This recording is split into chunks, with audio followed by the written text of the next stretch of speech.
ನೋಡಿ, ನಮ್ಮ ಆಟೋದವ್ರಿಗೆ ಒಂದೊಂದೆಲ್ಲ ಪಜಿತಿ. RTO ಕಡೆಯಿಂದ FC ಬೇಕು, ಇನ್ಸೂರೆನ್ಸ್ ಬೇಕು, ಮೀಟ್ರ್ ಪಾಸಿಂಗ್ ಬೇಕು, ಗಾಡಿ ಫಿಟ್ನೆಸ್ ಬೇಕು, ಪ್ರತಿಯೊಂದೂ ನಮ್ಮ ಹತ್ರ ವಸೂಲಿ ಮಾಡ್ತಾನೆ ಇರ್ತಾರೆ. ವರ್ಷ ಟ್ಯಾಕ್ಸ್ ಕಲೆಕ್ಟ್ ಮಾಡ್ತಾನೆ ಇರ್ತಾರೆ.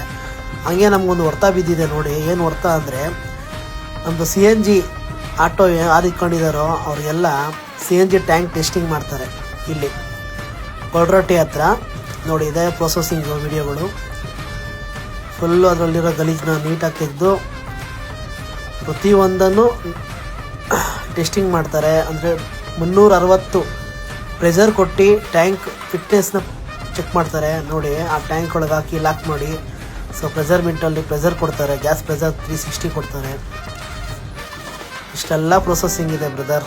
ಇದಕ್ಕೆ ಹತ್ತತ್ರ 2,500 3,000 ಚಾರ್ಜ್ ಮಾಡ್ತಾರೆ. ಇದು ನಮಗೆ ಹೊರೆನೇ. ಆಟೋದವ್ರಂತೂ ಬೈಕ್ ಟ್ಯಾಕ್ಸಿಯಿಂದನೇ ನೊಂದ್ಬಿಟ್ಟಿದ್ದೀವಿ. ಸೊ ಪ್ರತಿಯೊಂದಕ್ಕೂ ಕೊಡ್ತಾನೆ ಇರಬೇಕು ದುಡ್ಡು. ಎಲ್ಲಿಂದ ಬರುತ್ತೆ ಹೇಳಿ ನಮಗೆ? ಈ ಆಟೋದಲ್ಲಿ ಸಂಪಾದನೆ ಮಾಡೋದೆಲ್ಲ ನಾವು ವರ್ಷಕ್ಕೆ CNG ಟ್ಯಾಂಕ್ ಟೆಸ್ಟಿಂಗಿಗೆ,